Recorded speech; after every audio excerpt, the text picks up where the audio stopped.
Hello বন্ধুরা, আজ বলবো শ্রীকৃষ্ণের আরও কয়েকটি মূল্যবান বা গুরুত্বপূর্ণ বাণী, যেগুলো শুনলে আপনার জীবন আর মন দুটোই পরিবর্তন হতে পারে।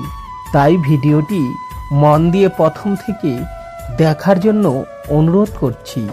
আর যারা এই চ্যানেলে নতুন, চ্যানেলটি সাবস্ক্রাইব করে পাশে থাকুন নতুন নতুন ভিডিও পাওয়ার জন্য। তো শুরু করা যাক আজকের বাণীগুলি। জীবনে এমন মানুষ আপনি দেখে থাকবেন যারা শুধু অভিযোগ নিয়ে বসে থাকেন। জীবনে তাই হতে চলেছে যা এতদিন হয়ে আসছিল। শুধুমাত্র দুবেলার অন্ন সংস্থান হচ্ছে ব্যাস। আমাদের জীবন আমাদের তাই দিয়েই চলছে যা এতদিন দিয়ে এসেছে। চিন্তিত থাকেন যে তাদের রোজগার বৃদ্ধি পাচ্ছে না কেন, চিন্তিত থাকেন যে তাদের সমৃদ্ধি বৃদ্ধি পাচ্ছে না কেন। আর যখন এমন হয় না তখন দোষ দেন নিজের ভাগ্যকে বা অন্য কোনো ব্যক্তিকে দায়ী করেন। আপনি কিছু মুহূর্ত নিজের সাথে কাটান, নিজের সাথে কথা বলুন, একটু বিচার বিবেচনা করুন।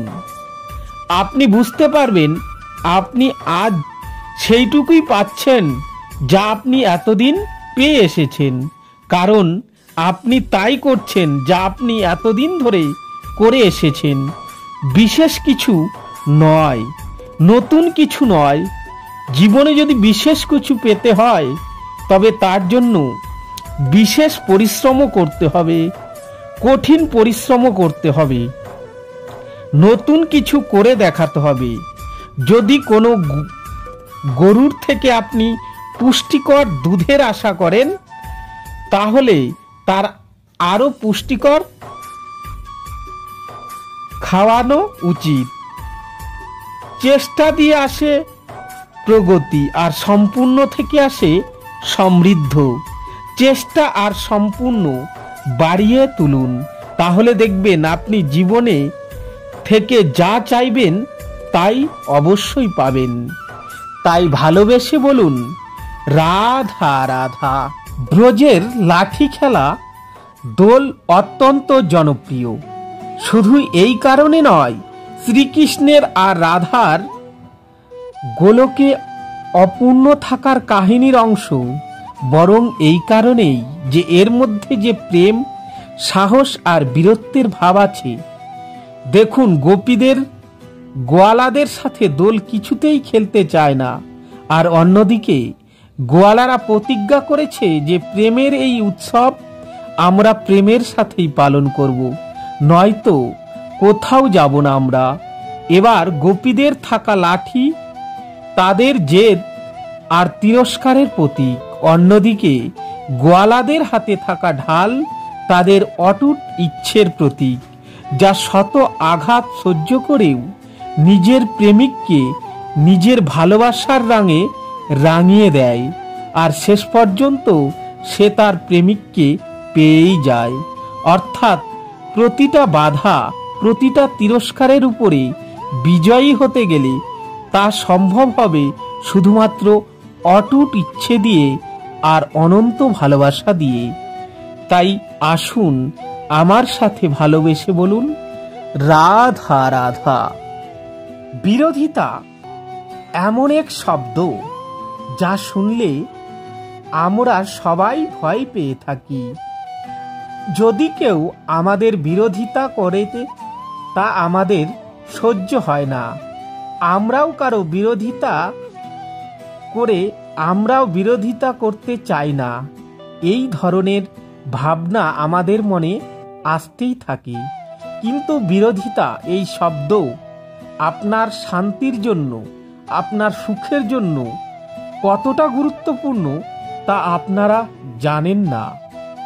তাই যদি কাল এসে আপনার বিরোধিতা করে তখন সবার আগে নিজেকে যাচাই করুন। আপনি কি ভুল করেছেন? আপনার দোষ কি? নিজের মধ্যে কি ত্রুটি আছে সেটা বোঝার চেষ্টা করুন। নিজেকে সংশোধন করার চেষ্টা করুন। তারপর দেখুন বিরোধিতার এই আগুন আপনাকে স্বর্ণ থেকে কুন্দন বানিয়ে দেবে।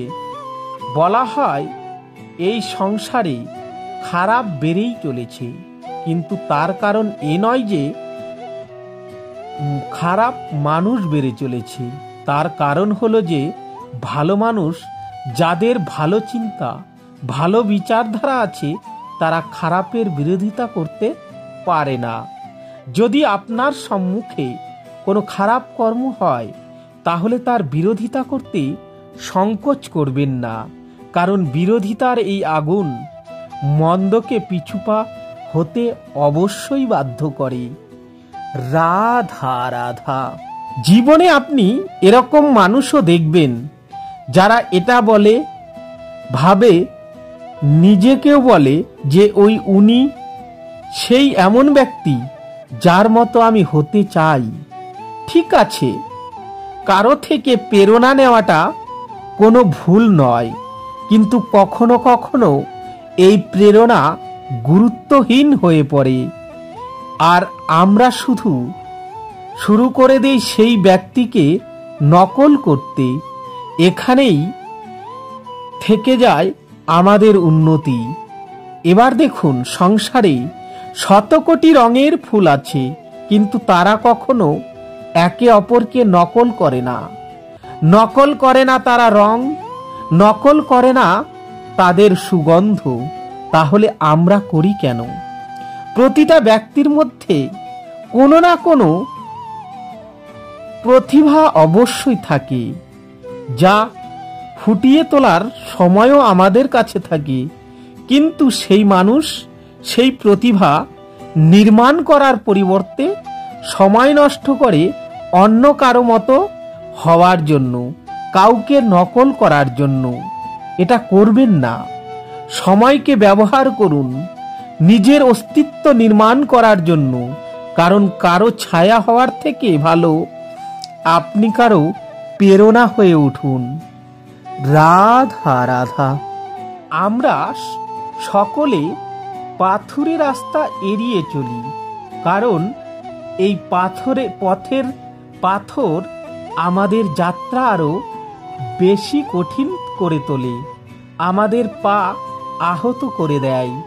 কিন্তু একটা গুরুত্বপূর্ণ কথা আমরা ভুলে যাই, এই কঠিন পথে না শুধু আমাদের দুর্বলতার সাথে পরিচয় করায়, বরং আমাদের শক্ত হওয়ারও প্রেরণা দিতে থাকে। সময়ের সাথেও ঠিক এমনটাই হতে থাকে। সবাই ভালো সময়ের অপেক্ষা করতে থাকে, ভালো সময়ের জন্য পরিশ্রম করেন, তার জন্য চিন্তাও করেন, কিন্তু ভুলে যান যে ভালো সময় বহুবার আমাদের বিবেক নষ্ট করে দেয়। সেখানে এই খারাপ সময় আমাদের বুদ্ধিকে সঠিক পথে চালিত করে। রাধা রাধা। তো বন্ধুরা, ভিডিওটি কেমন লাগলো? যদি ভালো লেগে থাকে লাইক, শেয়ার ও কমেন্ট করতে ভুলবেন না। আর এই চ্যানেলে যারা নতুন, তারা চ্যানেলটি সাবস্ক্রাইব করে পাশে থাকবে নতুন নতুন ভিডিও পাওয়ার জন্য। ধন্যবাদ সবাইকে। আজকের মতো এ পর্যন্তই। দেখা হবে পরবর্তী নতুন ভিডিও নিয়ে।